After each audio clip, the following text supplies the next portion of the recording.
ओम नमो श्री सिद्धाय ओम नमो आर्याय ओम नमो छायाय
भारत की राजधानी के अंदर NCR राजनिवास वसुंधरा कॉलोनी सेक्टर 10 महावीर विद्यालय में बैठे हुए भगवान महावीर स्वामी का शासन चल रहा है। भगवान की जो वाणी थी वो ही वाणी दिलवाणी के रूप में प्राप्त है। उसी दिलवाणी का हम रसपान कर रहे हैं। कल हम सभी ने श्रावक के बारे में जाना था कि श्रावक कौन हो सकता है। तो प्रातः काल की बात हमने वेला में जो श्रावक जो 3 गुणों से सहित होता है वही श्रावक है। श्रद्धावान, विवेकवान और क्रियावान। जो इन 3 गुणों से जो सहित है वही आगे चल के वह रत्नात्रय को धारण कर पाता है और वही मोक्ष आदि को प्राप्त कर पाता है। शाम की वेला में श्रावक में क्या क्या विशेषता होना चाहिए, क्या उसके अंदर गुण होना चाहिए, क्योंकि बिना गुण के हमारे यहाँ कोई भी पूजनीय वंदनीय नहीं है। पंच परमेश जी भी गुणों से सहित है, मूल गुणों से सहित है। उसी प्रकार श्रावक को भी मूल गुणों से, जो उसके मूल गुण हैं, तभी वह श्रावक हो सकता है। मूल गुण नहीं है तो उसकी कोई कीमत नहीं। अगर कल मूल गुण के बारे में जाना था कि वह मूल गुण कौन से हैं, तो जो अष्ट मूल गुण है, क्या है? अष्ट मूल। और अष्ट मूल कल इतने अनेक बच्चों ने, सदगुणों ने, सभी लोगों को कल अंगीकार किया था और तो जाना था। 5 कदम बरफल और 3 मकार, बड़ भीतर उमर कटुमर पाकर, ये जो फल है बहु संख्या में, असंख्यात आदमी संख्या में पाए जाते हैं। ऐसे जीवों की रक्षा के लिए गुणों का रक्षण नहीं करना चाहिए। और मध्य मास मधु ये जो है की प्राप्ति अनेक जीवों के हरण से होती है, इसलिए वस्तुओं का भी सेवन नहीं करना चाहिए। इस श्रावक के पूर्व है। यदि इन श्रावक जो इन अष्ट मूल गुणों का यदि वो पालन कर देता है, निर्दोष रूप से पालन करता है, वही श्रावक आगे चलकर के सिद्धों के अष्ट मूल गुणों को प्राप्त होता है। क्या? जो श्रावक अष्ट मूल गुणों का निर्दोष पालन कर देता है, वो ही आगे चलकर के सिद्धों के 8 गुणों को प्राप्त कर देता है। इसलिए हम उसको अंगीकार। यहाँ पर बोल रहे हैं कि आचार्य कुंद गोस्वामी क्या बोल रहे हैं? श्रावक कौन हो सकता है? श्रावक कौन हो सकता है? तो यहाँ पर सार ग्रंथ के माध्यम से आचार्य कुंद गोस्वामी ने कहा है, दानम पूजम मुखम श्रावय धर्मो। जो दानम पूजम मुखम श्रावय धर्मो ना साध्या तिलवना ध्यान ध्यान मुखम जदी धम्मे तम गुणा कहासु। तो श्रावक कौन? जो दान करता है,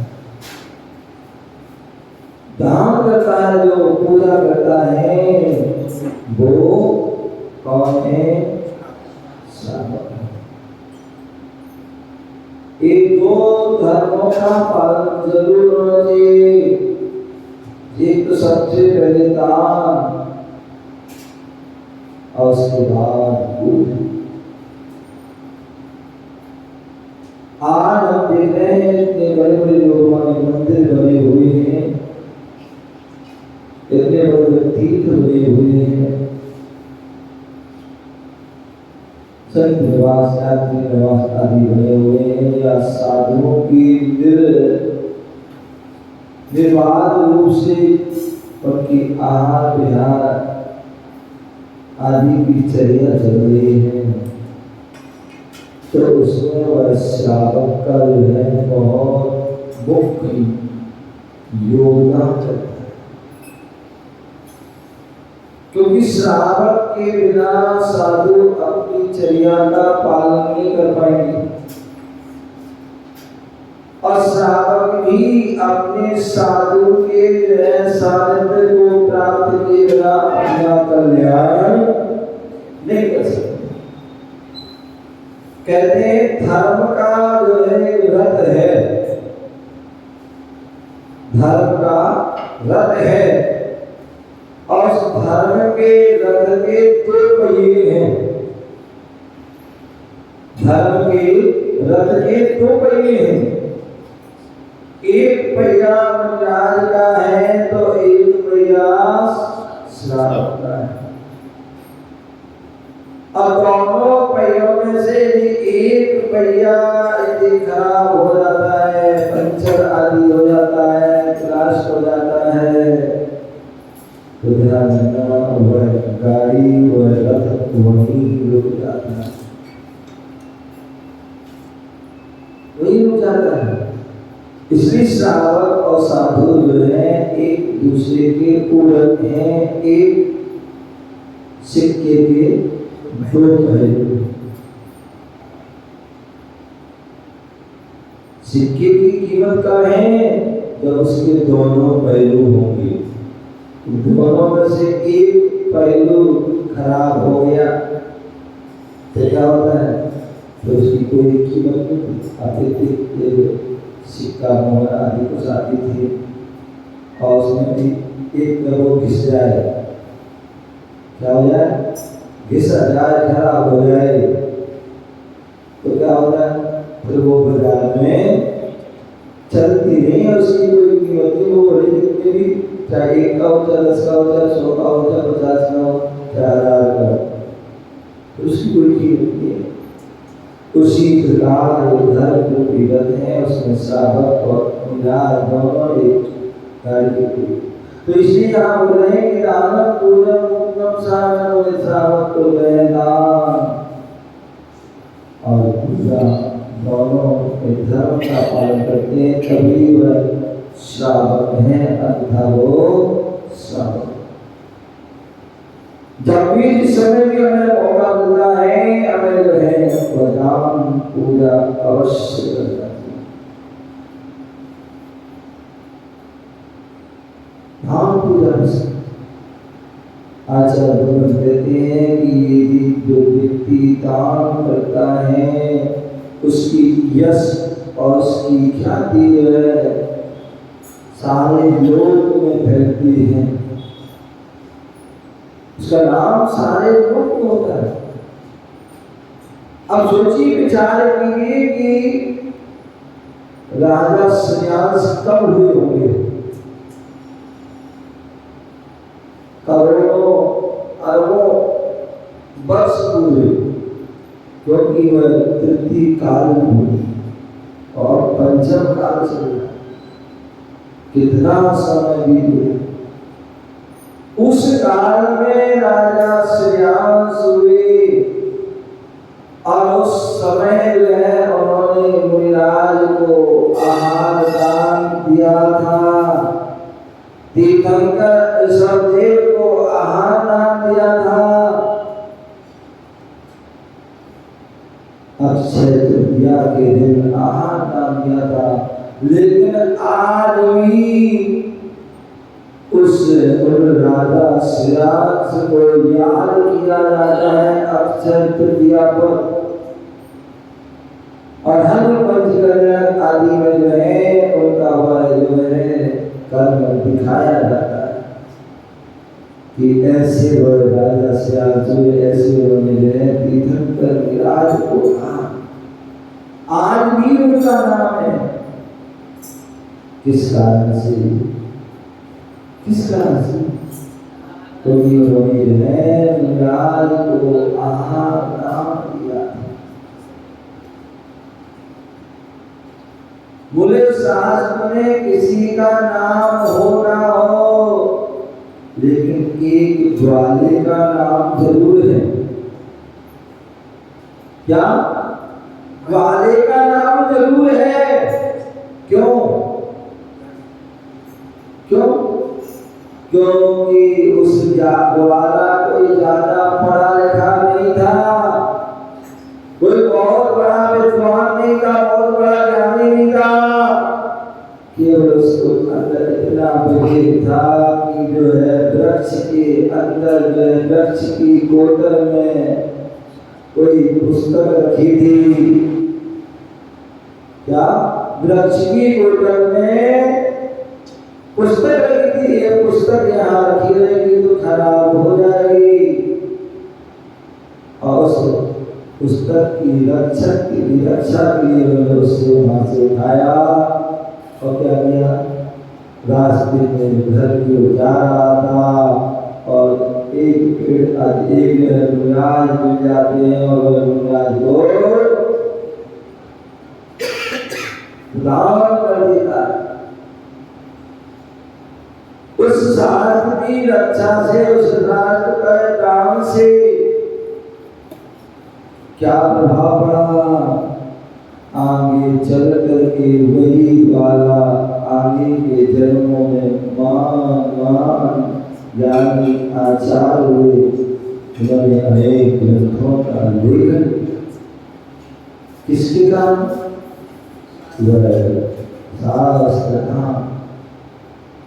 शास्त्र इसलिए जो है समय समय पर शास्त्र करना चाहिए। लेकिन ध्यान रखिए, जैसे आप शास्त्र करते हैं वैसे शास्त्र नहीं। कैसे करते हैं आप शास्त्र? आप शास्त्र कैसे करते हैं? मंदिर का शास्त्र उठाया और उन्हें आज को भेंट कर दिया। आपने क्या किया? दान जो होता है स्व वस्तु का ज्ञान होता है। स्व वस्तु का स्वभाव से क्या? स्व वस्तु का स्वभाव से, अपनी वस्तु अपने हाथ से दी जाती है। अब आपने क्या मंदिर की वस्तु अपने हाथ से दे दी तो आपको पुण्य लगेगा क्या? बताइए, लगेगा क्या? नहीं लगेगा। आप मंदिर मंदिर वस्तु दुनिया क्या करें उसको? जब तक कब्र से मुझे रखे उसके बाद मैं वापस कर दे भैया मंदिर में, क्योंकि मंदिर की है, मंदिर की पूजा नहीं कर सकते। तो इसलिए होना ये चाहिए कि आप जो है, तो आप सत्संग ज्ञानी हैं, आपने कोई जगह शास्त्र लिखा हो, शास्त्र का प्रकाशन कराया हो, उस शास्त्र को भेंट करना चाहिए। और यदि ऐसा नहीं है तो हमारे यहाँ जो है बहुत से ऐसे स्थान हैं जहाँ पर नवीन शास्त्र क्या मिलते हैं? नवीन हमारे प्राचीन आचार्यों के जो है लिखित वो शास्त्र मिलते हैं। ऐसे उन शास्त्रों को वहां से ला करके फिर मुनिराज को हमें समय समय पर क्या करना चाहिए? दान करना चाहिए। अभी हम जो है नोएडा में थे तो वहां पर एक अम्मा थी और उन्होंने जो है अपने घर से वह सास लाई जिनेन्द्र सिद्धांत घोष। जिनेन्द्र सिद्धांत घोष आई, पहले एक लाई और फिर अगले दिन 4 लाई, और वो पांचों जो है शास्त्र नवीन उन्होंने भेंट की। तो ये आपके लिए आप इनका अध्ययन कर सकते। और मैंने कहा आगे का स्वाध्याय में चल रहा है। तो ये जो दान है ये सम्यक दान है। इस दान का आपको फल मिलेगा, अन्यथा जो है या फिर ऐसे भी स्थान मंदिरों पर ऐसे कई मंदिर होते हैं जहाँ मंदिरों में सामान्य निर्माण शास्त्र अलग होते हैं, एक नए शास्त्र अलग से नए शास्त्र से जो भी कोई उनको लेना चाहे वो उनको उसकी राशि जो भी रहती है उसको दे करके उस शास्त्र कर ले सकते। तो ऐसी भी हम व्यवस्था हो सकती है और उससे भी हम तो कहने का तात्पर्य शास्त्र दान के प्रभाव से वह सामान्य वाला भी एक महान ज्ञानी आचार्य का जीवन औसत दान का प्रभाव। आपको पता होगा शास्त्रों में कहानी आती है, कहानी थी तुमकारी। जिससे तू अरे तो तू के दो तो आप बोला ऐसा सोच। और ऐसी वक्त उनका एक समय ऐसा आता है कि इतनी वह शांत हो जाती है कि शांत उसने जो है गुस्से का फल प्राप्त कर लिया था। कितनी जीवन में कष्ट आया, तू समय इतनी गुस्सा करना सही नहीं है, इसलिए गुस्सा करता बोल दिया। फिर एक समय ऐसा आया कि उसने जो लाक्षात रह उसके तेल था उसके घर में, और किसी ने आया कि भैया व्यक्ति को तेल की आवश्यकता थी। व्यक्ति उनके पास डरते डरते गया, कैसे ना वो गुस्सा हो जाएगी, मांगा बोले कोई बात नहीं राशि ले जाओ। और वो ले जाने वाला क्या करता है, तेल खड़ा लेता है तेल का, और जैसे ही निकलता है तो चौखट पर गिर पड़ता है और घड़ा फूट जाता है। अब बड़ा बड़ा तो क्यों बड़ा, अब कैसे क्या करें, कैसे उससे दोबारा मांगे, एक तो दे दिया कैसे मांगे, ऐसा ना हो गुस्सा हो जाए।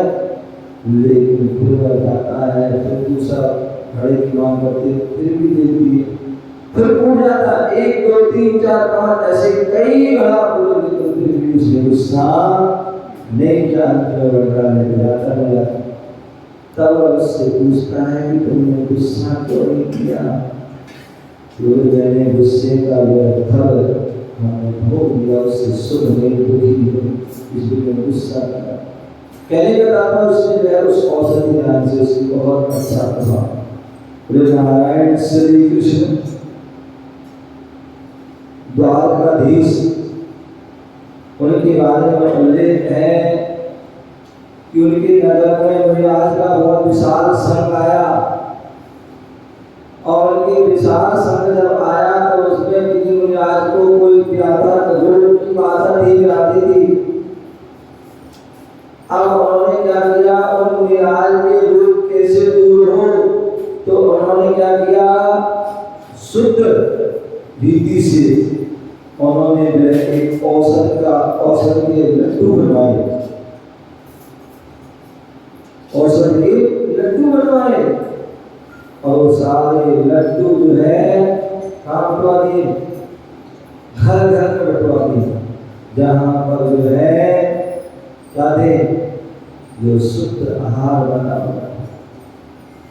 ध्यान रखना, साधुओं का जो आहार जो होता है कहाँ होता है, वो का जो है विधि ये है कि घर घर में होना चाहिए। क्या घर घर में होना चाहिए। अभी हमारे भैया कोई ऊपर बैठे मेरे पास, बोले किसी अभिषेक की चाहिए, तो उस समय स्वाध्याय चल रहा था, स्वाध्याय चल रहा था, समाधि साधना, और बता रहे थे कि कितने लोग ऐसे होते हैं परेशान होते हैं। बोले बात किसी हमारे घर में किसी प्रकार की कोई बाधा है, क्या है, भूत आदि डॉक्टर आदि की कोई बाधा है, और वो परेशान करता है, एक प्रकार की कष्ट आ रहे हैं, ऐसा लोग परेशान होते हैं।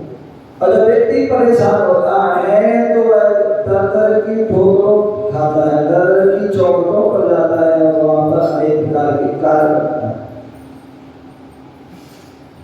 तो वहां पर बता रहे थे यदि ऐसी कोई बाधा हो तो बोले यहाँ वहां आपको जाने की आवश्यकता नहीं है,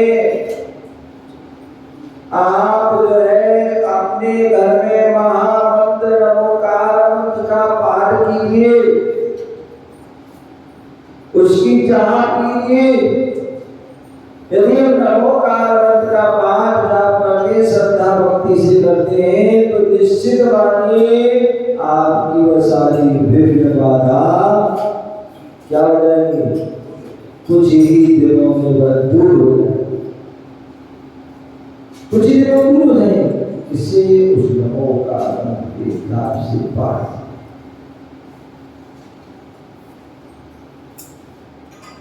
तो इसलिए जो है अब जो है नमोकार मंत्र में क्या है, नमोकार मंत्र में पंच परमेश्वरी को नमस्कार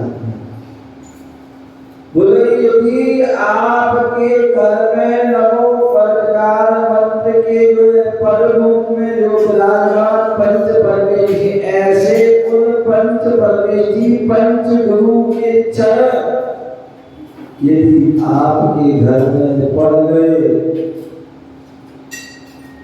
क्या पंच परमेष्ठी के रूप में जो हमारे पंच गुरु हैं उनके चरण यदि आपके घर में पड़ गए तो निश्चित मानिए जो है आपके घर की सारी विघ्न बाधा अपने आप दूर हो जाएगी। और पंच परमेष्ठी में जो है अनंत तो आपके घर जा नहीं सकते, सिद्ध भी आपके घर में जाकर सिद्धालय में जाकर विराजमान हो गए। यदि कोई जा सकते हैं तो वह वर्तमान में 3 परमेष्ठी हैं, वो ही आपके घर जा सकते हैं। कौन से? आचार्य, उपाध्याय और साधु, ये 3 परमेष्ठी तुम्हारे घर जा सकते हैं।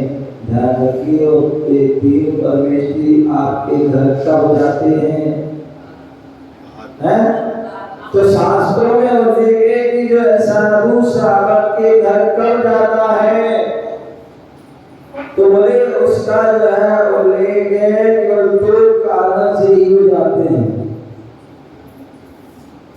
या तो वह आहार चर्या के माध्यम से वह श्रावक के घर जाते हैं, अथवा कोई बीमार है और वह समाधि आदि का इच्छुक है, ऐसे कुछ निमित्त से वह जो क्या होते हैं वह उनके घर में जाते हैं। और ऐसे जब साधु जाते हैं तो उनके चरण पड़ते ही सारी विघ्न बाधाएं अपने आप दूर हो जाते हैं। तो इसलिए हम बताया कि जो है नारायण श्री कृष्ण ने क्या किया, घर घर में जाके लड्डू बंटवा दिए औसत, क्योंकि वो महाराज को आहार नहीं दे सकते। तो जितने भी नारायण प्रति नारायण होते हैं वो महाराज के लिए आहार नहीं दे सकते, वो समय शिखर की वंदना नहीं कर सकते हैं। क्या जो नारायण प्रतिनारायण होते हैं तो संदेश शिखर की वंदना नहीं कर सकते हैं, उनको आहार नहीं दे सकते हैं। क्यों? क्योंकि वह अधोगामी होते हैं। क्या होते हैं? वो नियम से अधोगामी होते हैं, इसलिए वो आहार नहीं दे सकते। इसलिए उन्होंने क्या किया था, सब चौकों में औसत का लड्डू भिजवा दिया था, जिससे भी साधु के कहीं भी आ रहे और वो लड्डू औसत का चल जाएगा तो वह स्वस्थ हो जाएगा। और यही कारण है कि जो है वह नारायण कृष्ण जो है भविष्य में तीर्थंकर बने। किस कारण से? औसत। हाँ, वैयावृत्ति, क्या वैयावृत्ति की थी में इसके प्रभाव से तीर्थंकर का। आपको पता है भीम, तो 5 पांडवों में भीम थे जिन्हें हजारों हाथियों का जिनके अंदर बल था, ऐसे उन भीम के अंदर इतना बल क्यों आया, कैसे आया? तो उन्होंने भी महाराज की वैयावृत्ति की थी, जिसके प्रभाव से वह उनको इतना बलशाली शरीर मिला। तो ये जो है वैयावृत्ति औसत आदि के कार्य के प्रभाव। और अंत में जो अभय नाम है, अथवा बसंती का दान और जो बसंती का दान से जो प्रभाव से आपने सुना होगा, पढ़ा होगा कि एक सूकर भी क्या हुआ, सूकर ने अपने जो है विराज का अभय दान किया था, रक्षा की थी। अथवा जो है बसंती का जिसके प्रभाव से वह सूकर भी आगे चल करके स्वर्ग को प्राप्त हुआ, स्वर्ग को प्राप्त हुआ। ये जो है वह दान की महिमा है, जो दान करता है। कहते हैं मंत्री जी एक श्रावक होते हैं और एक साधु होते हैं। बोले साधु के जो है 23 घंटे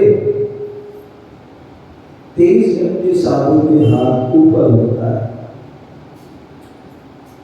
23 घंटे हाथ ऊपर होता है, लेकिन 1 घंटे उनका हाथ नीचे होता है।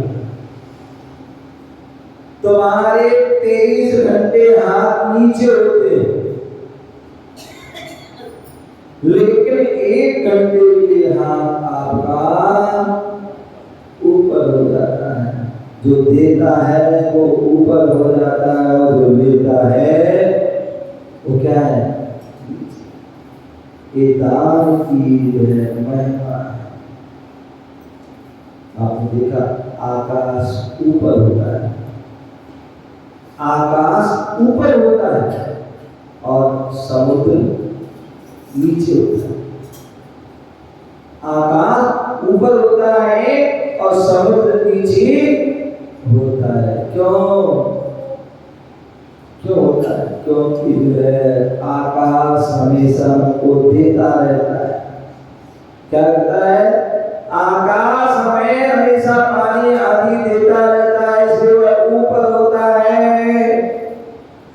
और समुद्र हमेशा लेता रहता है, लेता रहता है, लेता रहता है, इसलिए वो क्या होता है, नीचे। यदि हमें ऊंचाई को प्राप्त करना है तो हमें क्या चाहिए? दानम पूजम मुक्तम सागरनो, दान आदि में जो है देते इसमें सब। और इतने ऊंचे पहुंच जाओगे कि आचार्य भगवान कहते हैं दान परंपराएं मोक्ष साधनम, जो सत्पात्रों को दान देता है। क्या हमारे पास सत्पात्र किसलिए? मान लीजिए आप रास्ते में जा रहे हैं, रास्ते में आप जा रहे हैं और सड़क पर आप क्या देखते हैं, चौराहे पर क्या देखते हैं? चौराहे पर आप क्या देखते हैं? एक जो है जानवर मतलब श्वान एक होता, बीच रोड पर है घायल अवस्था में पड़ा हुआ, और आप वहां से निकल रहे हैं। आपने जैसे उस व्यक्ति को देखा, तड़पते हुए कराते हुए को देखा, और आपके अंदर जो है दया करना आ गई, और आपने क्या किया? विचार करने का उसको उठाया या उसको हॉस्पिटल ले गए और उसकी जगह में उसको वहां भर्ती करके उसकी औषधि करा दी, उपचार करा दिया। तो कौन सा दान हो गया? उपचार कराया आपने, औषधि। और आपने वहां से उठाकर उसकी पढ़ा रहता तो हो सकता मर जाता, तो वहां हॉस्पिटल जाकर क्या किया आपने? उसको उसकी रक्षा की, तो क्या हो गया? जब वहां पहुंच गए और उसका उच्चारण चल गया, आपने उसको क्या किया? हो सकता नमोकार मंत्र आदि भी आपने उसको सुना दिया, धर्म की बात भी रास्ते में होते सकता सुना दी, तो कौन सा दान हो गया? ज्ञान। और हो सकता आपने देखा कि वह उसको प्यास भूख लग रही है और आपने उसको कुछ क्या कर दिया? खिला पिला दिया, तो कौन सा दान हो गया? कितनी अच्छी आप लोग वसुंधरा की जो है महिलाएं पुरुष कितने ज्ञानी लोग हैं,